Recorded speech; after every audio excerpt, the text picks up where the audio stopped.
What's up, guys? There's been a lot of talk about who's going to be the main event for International Fight Week, which is going to be UFC 317. So I wanted to use a card builder today to build what I think would be the best card imaginable for International Fight Week. And let me just say, this card alone would sell at least 1.5 million buys, and I 100% believe in that. There's only one unranked fight on this entire card and a 6-fight main card, which doesn't happen much anymore. So that's what I want to go through today. I want to talk about what fights we want to see as fans for International Fight Week, and the co-main and headliner of this card is enough to sell 1 million buys on its own. So let's get right into it, starting off with the early prelim opener of, and this is an underrated matchup, Paul Craig versus Gerald Meerschaert. Now, two of the best middleweight grapplers.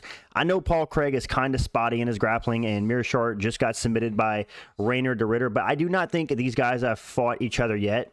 And this would be the only unranked fight on this entire card, I believe. And this would be an exciting matchup because you got the guy with the dangerous guard in Paul Craig, where if you go for a sloppy takedown, he will catch you in a triangle and he will submit you. And you got the old head Gerald Meerschaert, the GOAT GM3, who is known for submitting guys at Paul Craig's level. And yeah, GM3 is him. I think he has the most submissions in UFC middleweight history. He's top 5 all time on the UFC submission leaderboard, I believe. So yeah, this would be an exciting matchup, in my opinion, to open up a main card. Paul Craig is garbage, so the only entertainment we're going to get out of Paul Craig is if we put him up against another striker. And I think him versus GM3 to open the card for UFC 317 on International Fight Week would be a perfect card opener. Let's get on to the next fight, which would be the second early prelim, which I would put Mateusz Rebecki versus Fares Ziam. This would be an absolute banger. This has Fight of the Night written all over it.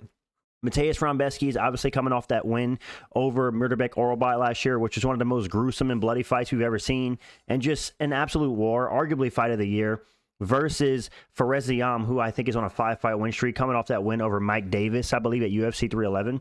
This would be great matchmaking, in my opinion, and the winner of this fight could start looking towards the rankings. I think Mateusz Rebecki is 22-2, which is an insane record. His only loss in the UFC coming to Carlos Diego Ferreira, which is, looking back, it's like, how do you lose to him? But either way, Fares Ziam versus Mateusz Rebecki, they're both like right outside the lightweight rankings. I think they're like 17 and 19. So the winner of this fight, which would be an absolute banger from start to finish, in my opinion, could start looking up towards the rankings. I would favor Mateusz Rebecki in this fight.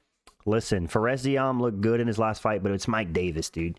Let's not pretend like Mike Davis is top 15 material. So it was a good win, and Fares Ziam also had that brutal KO over Matt Frevola. But this would be an exciting fight to put on the early prelims of International Fight Week, and I think this would be an absolute banger from start to finish. So yes, give me this fight all day long, and like I said, the winner can look towards the rankings at lightweight. Moving on to the next fight that I would put on the early prelims in the last fight, it would be 3 early prelims. I would do Calvin Kattar versus Doo Ho Choi.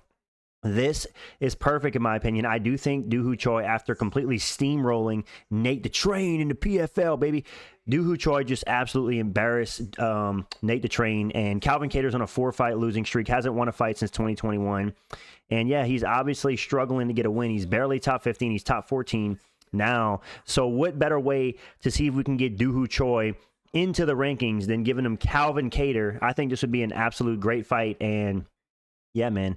Is it a winnable fight for Calvin Kattar? Yes. I do not think Doo Ho Choi would run away like Yusuf Zalal did. He would stand there and trade bombs in the pocket like he did against Cub Swanson back in 2016. And this fight would be an absolute banger. Calvin Kattar would get his wish in a fighter in Doo Ho Choi who would actually engage him. And yeah, like the last fight, Mateusz Rebecki Ziam, this fight also has potential fight of the night. This would be an absolute banger.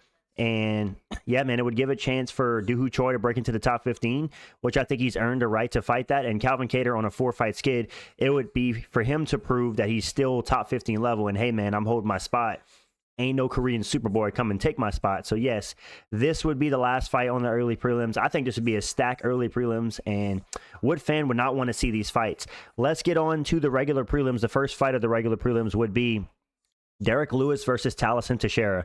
Listen, Derek Lewis, we know you love fighting cab drivers. We know you're 40 years old now, but This would be the ultimate Unk versus Young Buck matchup. Eric Lewis is 40. Talison Teixeira is one of the youngest heavyweights you've ever seen. He's 24, and he just absolutely steamrolled through Justin Tafa. And yeah, amazing performance. And Derek Lewis had an amazing performance against some taxi driver. I don't remember his name, but man, we need more heavyweight fights in the UFC. It seems like the heavyweights are the most inactive division. Why not do Derek Lewis versus Talison Teixeira? Let's see if Talison is at that level, because if you can beat a Derek Lewis, then as we've seen in the past, he's like the stepping stone to be top 10 in the UFC. So if Talison Teixeira beats Derek Lewis, especially with the lack of contenders at the top of the heavyweight division, I would not mind him being thrown into the pack of the Gelton Almeidas and the Tom Aspinalls and the Cyril Gahns and the Volkovs. We need more talent in the heavyweight division, so let's get Talison Teixeira up there. He's only 24. Let's see what he got. And yeah, man, him versus the Black Beast. It'd be a super entertaining fight. I think a lot of people would enjoy it. And yeah, a heavyweight banger to open up the regular prelims on International Fight Week. I would love to see it. And I know you guys would too. Moving on to the next prelim, we would have Bo Nickel versus Rainer de Ridder. This fight has been rumored to be in the works, but I don't think it's actually been announced yet. Throw this on International Fight Week, and the UFC, for the love of peace, stop putting Bo Nickel on the main card. He does not deserve to be on any main card. He just doesn't. I don't see it. Nobody else sees it. We need to stop putting him on main cards, and it's the reason why the fans are starting to turn against Bo Nickel, because we're putting him on these main cards of UFC 300, UFC 308, when he doesn't deserve it. There's other guys that have been in the UFC grinding their entire careers that deserve a spot over him. And what's happening is, being that he is a quote-unquote amateur in the UFC, whenever he has a lackluster performance like he did against Paul Craig, he's getting a ton of hate for it, because the fans are like, why is this guy on the main card? Either way, I digress. Bo Nickel versus Rainer de Ridder. This is another perfect test. Rainer de Ridder showed against Gerald Meerschaert. He does have dangerous striking, as he knocked down Gerald Meerschaert with a brutal right hand, I believe. And they ultimately submitted him in the third. This is a great test for Bo Nickel. He's like a Rainer de Ridder, in my eyes, is a better version of Paul Craig. He has more well-rounded grappling, and he actually possesses some danger on the feet. So this would be a great test for Bo Nickel. And Rainer de Ridder is ranked number 15. If Bo Nickel beats Rainer de Ridder, he could slide into the rankings and start looking up the division. So absolutely, I think this fight would be a perfect test for Bo Nickel. And if Rainer de Ridder just steamrolls Bo Nickel, that's a great look for him. He comes from another organization, and he's 3-0 in the UFC, steamrolling all these decently well-rounded guys in the UFC. He'd be looking up the rankings as well. So yeah, book this fight, International Fight Week. I would love to see it. It shows us where Bo Nickel is. It shows us where Rainer de Ridder is. I think this would be great matchmaking. And yeah, I'd love to see this. Moving on to the next fight that I would love to see. Give me... Oh, that's the wrong one. I'm sorry. The next fight I would want to see, Gelton Almeida versus Cyril Gahn. Listen, it's time for Cyril Gahn to pay for robbing Alexander Volkov. And the way you make him pay for that is you give him Gelton Almeida. Because as we've seen in the Volkov fight, Cyril Gahn's wrestling isn't any better. Sure, he was attacking submissions. He was trying to make the grappling work. But his ability to defend a takedown has not gotten any better. And what better way to make him pay for having that French privilege and robbing Alexander Volkov, which I think was a ploy by the UFC to make John Jones look better. Oh, let's make Cyril Gahn beat Volkov so it makes John Jones look better, because John Jones steamrolled Cyril Gahn. It's just I think the UFC has a whole ploy to make John Jones the Michael Jordan of the UFC, but that's for another idea later. Gelton Almeida versus Cyril Gahn. I 100% believe that Gelton Almeida would shoot a takedown on Cyril Gahn. He would get him down, he would take his back, and he would choke him out. I truly believe that. I do not think the striking would matter. And even in his last fight against Sergey Spivak, man, Gelton Almeida showed that his striking is pretty good. So let's not underrate his striking and pretend like he can't hang on the feet with Cyril Gahn, because Cyril Gahn is not a guy that has like insane knockout power. So yes, I think this would be a perfect fight to put on the prelims of UFC International Fight Week. Gelton Almeida versus Cyril Gahn.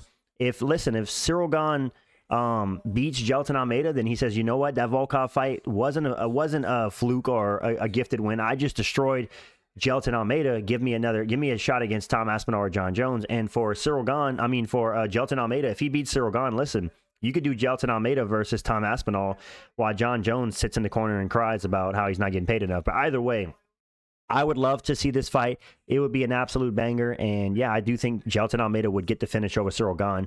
We all know this is probably not going to happen, because the UFC, for whatever reason, like I said, they want to protect Cyril Gahn. They want John Jones' precious legacy to look as good as it can. And the more Cyril Gahn loses, the worse it makes John Jones look. But either way, I hope we could see this fight. And moving on to the next fight of International Fight Week, of the headliner of the prelims, this would be an absolute banger. Petr Yan versus Umar Nurmagomedov. We've already heard the rumors. It's probably going to be Sean O'Malley versus Merab Dvalishvili for the undisputed bantamweight title, which is an abomination because Sean O'Malley is coming off a loss to Merab. Why does he deserve a rematch whenever he had one title defense? And yeah, Merab clearly won that fight, so I don't see the need for an immediate rematch, but it's what they're going to do. Sean O'Malley probably has the most name value in that division. So you put together Petr Yan versus Umar Nurmagomedov, and yeah, man, this is a great fight, and it's a winnable fight for both guys. Umar is one of the most well-rounded guys at bantamweight, and Petr Yan, skill for skill, is one of the most skilled fighters we've ever seen in the UFC. He seemed to have got his mojo back in 2024 by comfortably beating Davison Figueiredo and beating Song Yadong. 2 great wins. And listen, if Petr Yan can go out there and definitively beat Umar or even beat him at all, he would have 100% deserve a rematch against Merab or O'Malley, whoever wins that fight in the rematch. I 100% want to see this fight. And man, skill for skill, in the bantamweight division, this might be the best fight you can put on because these guys are not going to be like Merab, like trying to cardio mog you and spam takedowns. It's going to be a chess match. It's going to be the judo throws of Petr Yan versus the wrestling and the striking of Umar. And Petr Yan's also arguably the best boxer at bantamweight. So yes, skill for skill, this is the perfect fight to headline the prelims of UFC 317 International Fight Week. And you guys might think I'm crazy for putting this on the prelims, but just wait till you see the main card. That's going to be even more stacked. So yes, this is the prelims I would put together for the International Fight Weeks. Let's get on to that main card, a 6-fight main card. The first fight that I would put on the main card, Charles Oliveira versus Arman Tsarukyan. 5-round main card opener. Yes, I know the UFC typically doesn't do 5 rounds unless it's a co-main event or a main event. But let's do a 5-round main card opener between Arman Tsarukyan and Charles Oliveira. I think they need to do the rematch, especially since Arman pulled out and kind of forfeited his title shot versus Islam on a day's notice. He needs to beat Charles. And if he can definitively beat Charles over 5 rounds and shut up all the naysayers, and who's to say Arman isn't the definitive #1 contender over Ilia Topuria, over anybody else, but we'll talk about Ilia Topuria in a second. But yes, 100%, give me Charles Oliveira versus Arman Tsarukyan, 5-round main card opener of UFC 317 International Fight Week. This would be the perfect fight to open up the main card with. I don't think anybody would complain. And yeah, man, who do I think would win this fight? I do think Arman would secure another win over Charles Oliveira by out-wrestling him, maybe a 49-46. But Charles looked more smart in his last fight. He looked more improved. He looked like he is trying to level up his fight IQ, so who knows? And he got 2 close submissions on Arman Tsarukyan in their first fight, and people always said that if the fight was 5 rounds, they could see a world where Charles Oliveira pulls ahead. But either way, give me this fight on International Fight Week, and I would not be mad at all. Let's move on to the second fight on the 6-fight main card. Robert Whittaker versus Cal Baraujo. Listen, this is a perfect fight to put together. Robert Whittaker, former middleweight champion, one of the best gatekeepers in UFC history post-championship, and Cal Baraujo deserves to fight a guy in the top 5 because he's undefeated in the UFC, from what I remember. He called out Robert Whittaker. Robert Whittaker's coming off that loss to Chimaev. Cal Baraujo's undefeated in the UFC. Perfect way to see if Robert Whittaker can hold his spot. He's been in the top 5 of the middleweight division for the past 10 years, I believe. And if Cal Baraujo can go out there and beat what most people would say is an aging Whittaker, then he's the new breed. He's the Nasruddin Imavov. He's the Hamzat Chimaev. You know, he's in that top 3, top 4 of the division. So I think this would be great matchmaking. And yeah, man, I want to see Bobby Knuckles back in the cage. I hope he has his teeth fixed by now. This would give him like another 3.5, 4 months to get ready for the fight. So yeah, let's throw it together. Cal Baraujo versus Robert Whittaker, 2 top 5 or top 6 middleweights going at it for the rankings to show where they're at in their careers. And yeah, who wouldn't want to see this fight? Moving on to the next fight, which would be the 3rd fight on the main card. Joaquin Buckley versus Kamaru Cobblestone Knees Usman. Usman's been out of the cage since October of 2023. He hasn't won a fight since 2021. It's time for Usman to stop rank squatting. How is this guy #3 at welterweight when he hasn't fought in a year and a half and hasn't won a fight going on 4 years? Joaquin Buckley absolutely deserves it. I think he's ranked #6. Usman hasn't won a fight in forever. This is the perfect fight to show if Kamaru Usman, the former #1 pound-for-pound fighter in the world, on a 3-fight losing streak, still has it. He's nearly 38. Does he still have it? Can he still dominate the upper echelon of the division? Because if he goes out there and beats Joaquin Buckley, who's undefeated at welterweight and has been looking like a world beater since he went up to welterweight, Kamaru Usman stamps his way to potentially another title shot. And if he looks great, who knows, man? He matches up well against Bilal. They're kind of a mirror matchup of each other. But I do think that Kamaru Usman is bigger and stronger than Bilal. But who knows?